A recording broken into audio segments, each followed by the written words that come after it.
Hello, everybody. Welcome to our co-survivor breakout session. I am Emily Beard, and I'm going to be moderating the session. Wanted to just thank you all for coming, and for also just make sure that if you feel comfortable, you're welcome to turn on your video and your mic and speak up. We want this to be interactive. So thanks so much for tuning in, and I'm thrilled to be able to introduce you to our speaker, Jenn McRobbie. She is an author and a coach, and she is going to be talking to us about communication styles. So I'm going to turn it on over to her. Hello, thank you so much, Emily. Emily and I just met for the first time today, and you know, it's funny how these YSC conferences work, because I think this is this is either my third or fourth conference, both as an attendee, and I think I've spoken at 2 or 3 of them now. And without fail, I always make new friends. And so I hope that is happening for all of you that are attending now.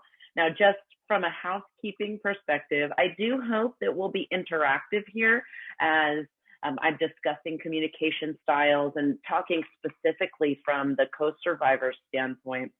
But I also acknowledge and appreciate that sometimes when we ask questions, we don't always want people to know we're the one asking the question. So in your chat, if you go to where it says on the blue part where it says everyone right now, you can do that as a little pull down menu and select moderator, that's Emily, and you can send a question directly to Emily and let her know that you'd like to be anonymous in your question, and then Emily can present your question to me and we can all talk about it.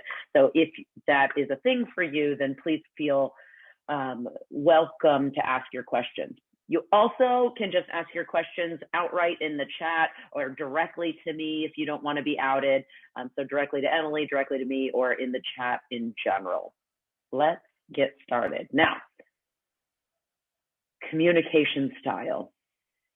Normally, Emily and I were joking, and we're like, one communication style can be you're the jazz hands talker, and one communication style can be you're the air guns person. But that's not exactly the type of communication styles that I'm going to talk about today. What I want to talk to you all about today is what is your personal communication style, and how can you evaluate what your person's communication style is, and how can we bring those two together so that you can both communicate with each other in a better way. So I don't know how many of us here are having communication problems with their significant other. I'm going to be the first to raise my hand and say I have and will continue to have communication issues sometimes. And some of the tips that I'm going to talk to you about today, I'm hoping will help you guys as you're moving forward. Now, I don't know how many of you in here are solely co-survivors, or if you are co-survivors and or survivors yourselves, or if someone is a metastatic patient. So if you guys are willing to kind of let me know what our demographic is, if you could just type that in the chat, that would be amazing. You can just say, you know, survivor, co-survivor, husband, girlfriend, best friend, whatever. That would be amazing. I'm going to keep talking while you're doing that, but if you're willing to do that, that'd be great. So there are 5 basic communication styles. And if you search on Google and just search for communication styles, you'll see that there are an assertive style of communicating, an aggressive style of communicating, a passive style, a passive-aggressive style, which all of us are very familiar with, I'm sure, and then finally a 5th one that's called a manipulative style that really is a type of passive-aggressive communication style. So, oh, great, thank you. People are starting to chime in. If you're just joining us, I asked everyone to kindly put in the chat what your relationship is to your cancer survivor here. So are you a survivor yourself? Are you a metastatic patient? Are you a co-survivor? And if so, if you're willing to reveal your relationship. So we have on here a mom, a sister-in-law to a newly diagnosed metastatic survivor, a husband, co-survivor, and oncology nurse. So Emily, we're just going to let you do all the talking there. If you're the oncology nurse, you've seen it all. This is great. A survivor and husband both listening, a husband / co-survivor. And Heather's talking about lots of communication issues with her partner. And you are the survivor yourself, Heather, so welcome. This is great. We have a wonderful spread of people. I'm so glad. I'm hoping that I can give you all tools, whether you are a survivor, a co-survivor, or whoever you're working with, to help ease things. So back to the 5 communication styles. We have assertive, aggressive, passive, passive-aggressive, and finally manipulative. Now, assertive is probably the single most loved communication style, and it's also the most challenging one. So if you're an assertive communicator, what that means is that you're very comfortable sharing how you feel and sharing things in a way that does not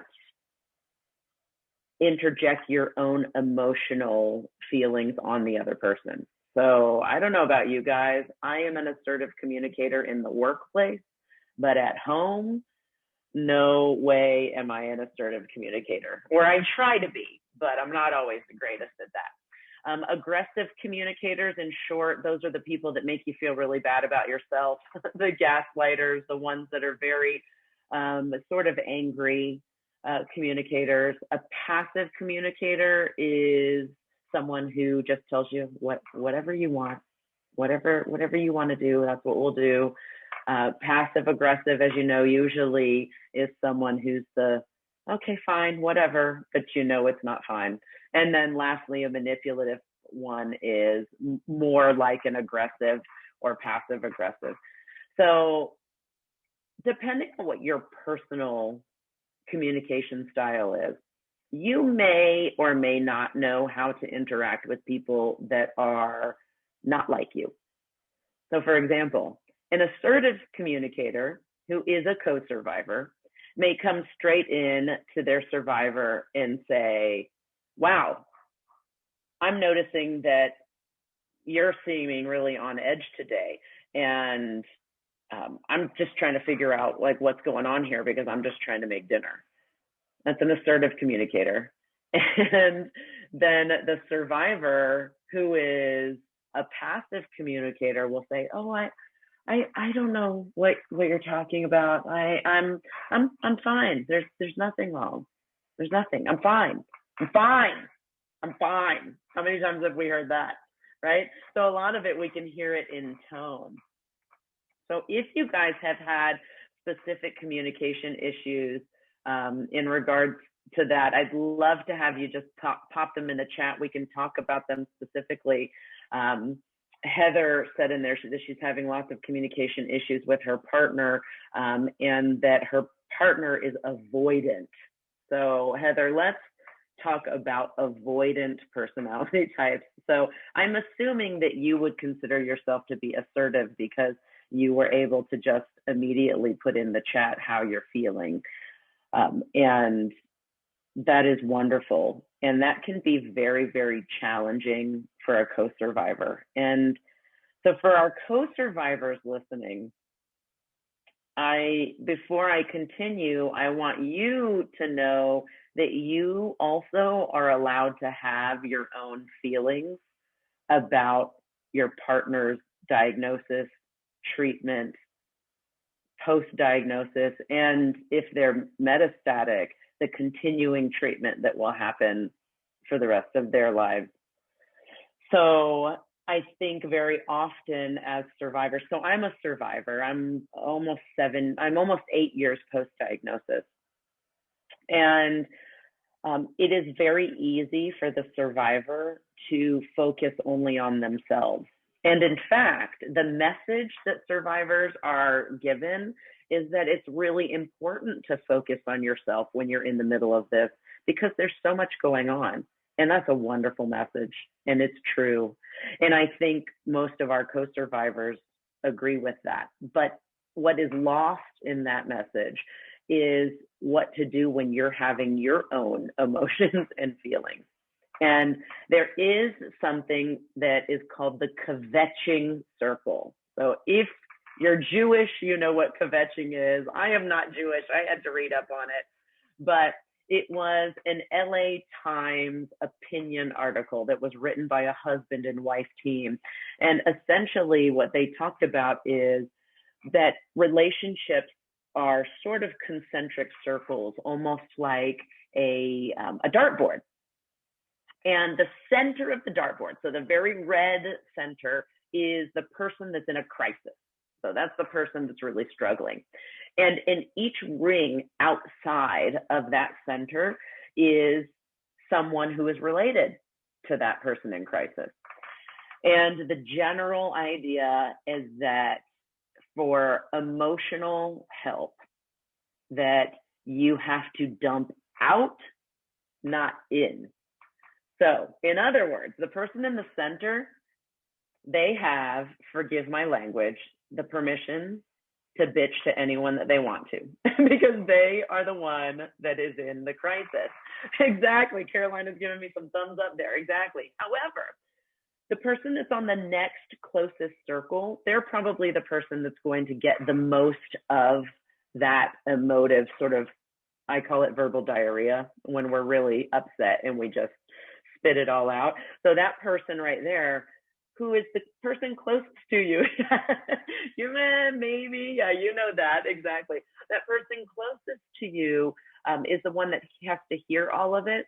But under this principle, you're not allowed to dump in, right? So the person that you would have gone to in every crisis, who do you talk to now as the co-survivor? And so you have to then begin to examine all of those circles in our, dartboard, and you find someone that's on the next layer so that you have an opportunity to then express your feelings and emotions. My husband, years later, said to me that it was always very challenging for him when I was crying on his shoulder in the middle of the night, and he was dealing with work, and we have 2 kids, and he was trying to keep, sort of our lives somewhat normal despite what was happening with me, and that he didn't ever have the opportunity to say to me that my cancer was really screwing up his life. Right? And it's true, because cancer is not just messing with the survivor. Cancer is messing with all of the people in your life. Cancer is messing with your spouse, if you have one, your friends, if you have them, your parents, your children, all the people around you are also having an experience. And it's not the same experience as what you're going through, unfortunately. And one of my best tips for communicating is to find your own people in your circle that you can share all of those feelings with. Because when a survivor turns to her co-survivor or their co-survivor and says, "You just don't understand," it's true. You don't. But when the co-survivor turns to their survivor and says, "You just don't understand what it's like to watch you go through this," they're kind of right. We don't know. And so thinking about it from that perspective, from the other person's perspective, the dumping in versus the dumping out, we can use our own personal styles to help sort of augment things. So if you are an assertive communicator, that means that you know how you're feeling, you know how to communicate, but your partner is not, then you need to learn to maybe back off a little bit and give your partner some space to be the assertive communicator. And the best way to do that is by asking questions. So rather than coming in and saying, I feel this way, which assertive communicators are really great at I statements, explaining to you how they feel. Maybe taking a moment to flip that and say, how are you doing today? And give your partner, your person, the opportunity to tell you instead of telling them what you're observing. If you have a relationship where a person is passive aggressive, so they don't usually tell you how they're feeling because they want to use your emotions as the emotions that they're holding on to, that's when it can be really useful to switch over and use the I statements I was just talking about. Like, hey, I was really feeling stressed when I was listening to Jenn talk about communication styles because I was realizing that I'm passive aggressive. What do you think? And then give your person the opportunity. Hillary's smiling at that. Maybe she's thinking, oh my goodness, that sounds really scary to say, but the single most important thing that you can do, whether you are a survivor or a co-survivor right now, is to actually communicate. So whether silence is unconstructive. Let me repeat that. Silence is unconstructive. If you take nothing else from this session, I want you to remember that. Because so often we don't know what to say, or we're concerned that we're not going to say the right thing. And so then we become silent. And as a survivor, we interpret silence as you not caring. And I know that's not true, because if you didn't care, you wouldn't be here. So you care, and you care a lot, and you care so much that sometimes you want to smother your survivor, your patient, your person, and just let them know exactly how you feel about them and about things. And if they're your person, the one that you always would have turned to communicate, you've lost that. So you have a sense of loss and longing and desire that your survivor also has. And maybe you can use that to bring yourselves together, and find a good way to communicate. Now, we only have 30 minutes here, and we're already like 18 minutes into it. So if you guys have specific questions, like specific challenges, then I would love to hear some of your specific challenges. Don't be embarrassed about it. Like I said, you can always send a private chat to Emily, and just let her know you want to be anonymous. And then Emily can then ask your question. Emily's our moderator if you joined late and you haven't seen her. She's waving right now. So you can always reach out to Emily and say, ask your question anonymously. If you're willing to put it in the chat yourself, or even willing to speak up and you want to speak and unmute yourself, then by all means, do that. I'll continue to talk and give you guys information, but I would love to help you if you have any specific problems or challenges or questions. Hi. Hi. I'm Carolina, survivor. It's my hubby. And I guess the challenge that we have is in my survivorship, I exert a lot of energy giving back and paying it to the community. And when I get home or when I do things, he expressed that I'm already like drained, but being involved in the community and helping makes me feel good, and they understand what I'm going through. And I wanted him to know that I really appreciate and I love him, and that this is just easier sometimes to communicate with the breast cancer community and be involved. I don't know. What's that? You have done this for 7 years, no? Yep. And in which year you swap the inner compass? Yes. That's a wonderful. That is now pouring out. No?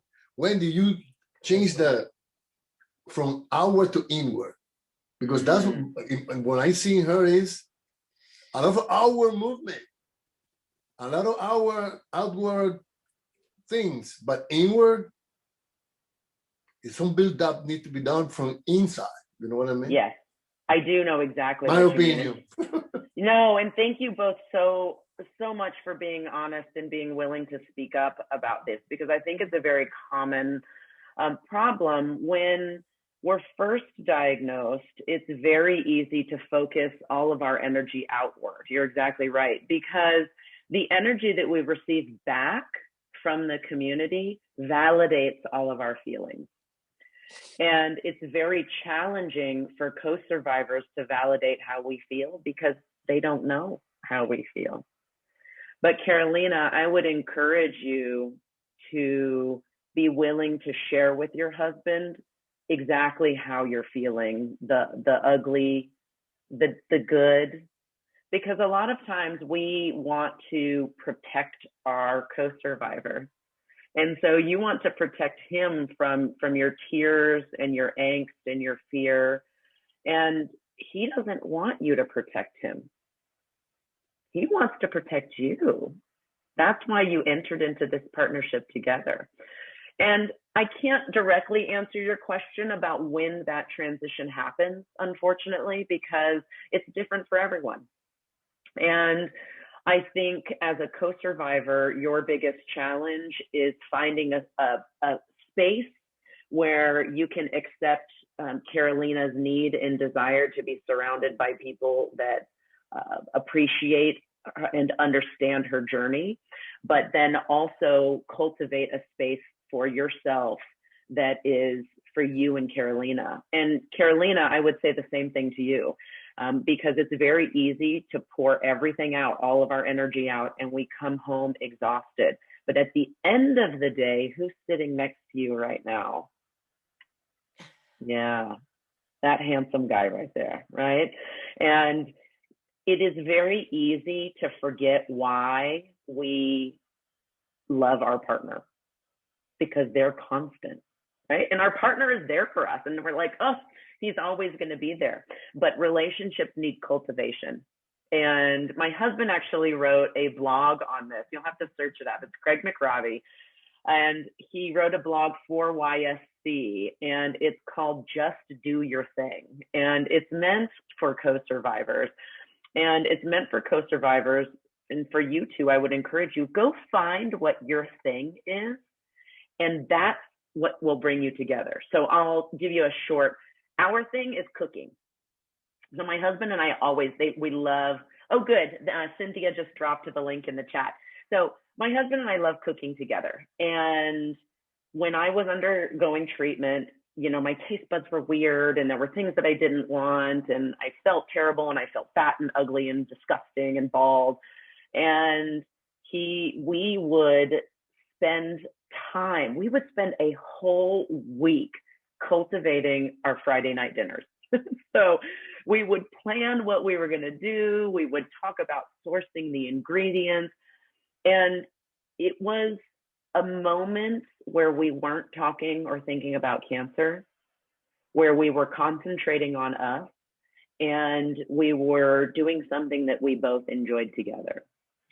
So I would encourage everyone to listening to think about what it is you love to do with your survivor and keep doing that thing, because the communication and the style, that all stems from us being in a comfortable place where we're feeling kind of normal and like life is going to go on and continue past. And I'm here to tell you, life is going on right now, even though you might feel like it's stopped, and life will continue to go on even past all of this. And if we're metastatic, life does still continue to go on. Life marches on day in and day out. And as a co-survivor for someone who's metastatic, we also need to consider that fear that comes with knowing that maybe that march will end. And then we know it will end for all of us at some point, right? But that's why it's so important for us to concentrate on now and what we love about each other now. So that's how I'd encourage that super long response to Carolina's wonderful question, but good. I want to validate all of you. You know, you all are allowed to feel your feelings. Does anybody else have anything specific? Oh, Sari says they got into juicing through treatment and it was great. So that's fantastic. So Sari and her co-survivor has found something with juicing. You can find books, you can search for recipes.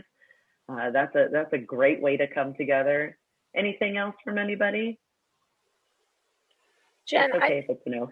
I wanted to just, when you have a person, and I think this happens a lot with, you know, caregiving folks, like people that are typically in the caregiving role, like when those kind of get inverted and there's that resistance to the support, you know, when the survivor is saying, I'm good, I don't need your help, I'm good. You know, what is a good way when you've got some of those mismatched, maybe communication styles, to kind of circumvent that so that the person does feel that support, but the resistance, you know, to kind of overcome that resistance?